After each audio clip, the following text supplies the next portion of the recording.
Hello there. Oh, it's looking a bit dark. Oh, I'm just going to up the lighting a little bit.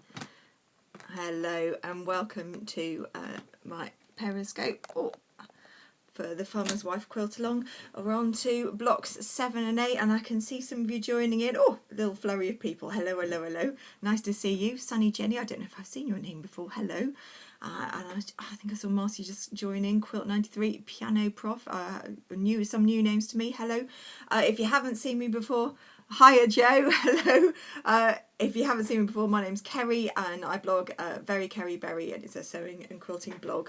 I'm just seeing who else is coming. It's a bit dark today. I can't see so well. Oh, thank you for the hearts already. Yeah, I blog. I'm a sewing and quilting blogger, and I've been doing the Farmer's Wife Quilt Along, and we're on blocks 7 and 8, which is Augusta and Ant. I will say there's a lot of A blocks, and I just get a little bit confused about all the names, so I hope I'm going to get them right today. So I'll just wait to see if anyone else is coming in. We're going to be talking about accuracy today, because these are quite small blocks. They're only 6 inches finished, 6.5 inches unfinished, and just a tiny bit of sort of big seams here and there, or a little bit of fabric either way. It can really change your block, and suddenly you have a block that's half an inch too short on one side or both sides. They often seem to end up too small, not too big, that's for sure. So I'll talk a little bit about accuracy. So the blocks we're doing, just as people are joining in, we're talking about this one, which is Augusta. I like this one. I really enjoy doing this one. It is quite tricky in a way. It's definitely a template sort of block, and I'll talk about that in a moment. And then this block, which I think is a bit of light relief. Justine did this block. She featured it. She was our guest blogger in the Quilt Along. She's a Sew Justine Sew, and that block's called Ant. And it's nice because it's got bigger pieces. These are great for fussy cutting, using bigger prints maybe, featuring a little print in the middle, whereas lots of these other blocks, the pieces are so small you can't really feature things very easily. Right, I think I'm going to start then. So let's have a look at, this is the finished block. So, oh, hearts, lots of orangey coral hearts there, thank you very much. So this is Augusta. We're looking at it on point because in the finished layer I'm using, that's how I'm going to use it. This does affect maybe how you do your blocks, whether you're going to use them on point on this sort of diamond format or whether you're going to use them square. Thank you for the hearts there. And it, you know, it helps to look at them both ways and think about how you're going to do your layout this far in advance. It's hard for me to think that far in advance. I don't really plan these things, but I have planned I'm going to do mine this way on point. So I always try and look at them this way as I'm sewing them and as I construct them. Now, the hard thing about this block is, see these triangles here, these triangles, and also these triangles here. These are the hard things. The squares, yeah, that's fine, that's no problem. The half square triangles, yeah, they're okay, they're easy to do. You know, they're a square cut in half diagonally, that's pretty straightforward. But these triangles, I don't know how about you guys out there watching how you find paper piecing these sorts of triangles and these sorts of diagonals. You're basically looking at angles that are either under 90 degrees or over 90 degrees like this one here, and that diagonal piecing is really tricky. So the easiest thing I think to do, and it sounds like a hard thing to do but really it is easy, is to use templates. And for templates all you're doing is tracing. So if I hold the pattern, this is the block pattern, this is on the CD, and all you're doing is tracing the pieces you need. You only have to trace one of these triangles and one of these triangles, and that's all the templates you'll need. Everything else you can rotary cut, and I've put instructions on my blog, verykerryberry.blogspot.co.uk, cutting instructions for all the other shapes. Pretty straightforward. And when you trace them, I'm tracing them onto freezer paper. That's my tiny triangle. I'm trying to put it against my neck for contrast there. So that's the triangle with this obtuse angle greater than 90 degrees. I'm feeling like a primary teacher here talking about angles like this. But you know what I mean, these are the difficult angles. And I've traced it with no seam allowances. Next, this just irons onto the fabric because it's freezer paper.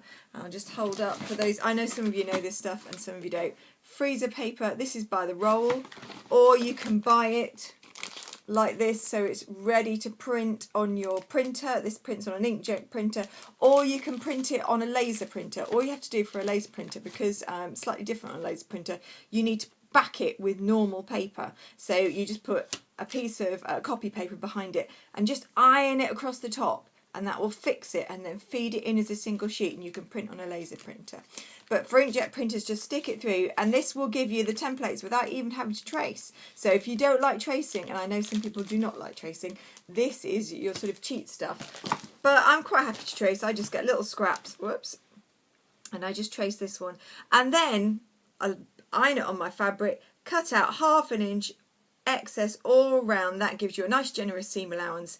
And then it's ready to piece. And if you do that with both those sets of triangles, so we're talking this triangle here, which is not quite a 60-degree triangle at each angle, but that sort of triangle, and this triangle here, if you do that with those and you have all your other pieces pre-cut, when you come to sew them together, it just makes life a whole lot easier. The other thing you can do to make life easier, and I didn't necessarily do it on this one, but certainly on these pieces, is to use, if you use a solid fabric, that makes life even easier too. Another thing, once you have cut out your piece of fabric using your template, once you've cut out one triangle, use that piece of fabric as your template to cut out all your other triangles. It's got the seam allowances added, it's the right shape. You could always test it first, sew it in, see if that works, but it's a nice little cheat to do. So templates is the way to go. And I know for some people accuracy is getting to be an issue with these blocks, and they are frustrating, particularly when you're sewing them together. They do take a long time.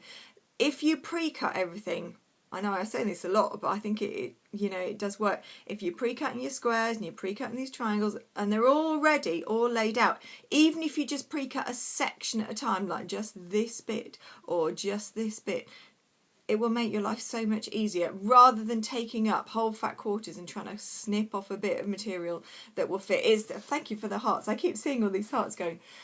If you want to ask anything as well, fire away and ask a question, because I don't have to talk the whole time. I'm quite willing to share this, and so if anyone wants to write anything down or share anything from their experience, type in, and then everyone else can read it and join in.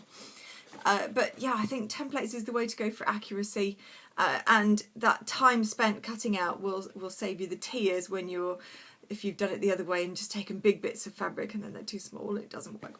Let's look at, I think, some accuracy methods. I was going to talk about accuracy with this block, Augusta. When you come to piece it all together, you've done all your sections. Oh, thank you very much. I'll come back to that one in a minute. When you've done all your sections and you sew them together, sewing them together is where it can shrink. And what I do is, when I come to join things together, is I mark some of the points. And the points that I'm talking are these points right on the outside of the block that take you to here and here. And to mark them, I take the section, I put the pin in, I've still got the paper behind it so I can see exactly where the seam is going to end. I push it through. This is quite hard to do because I'm trying to look at this and look at the camera.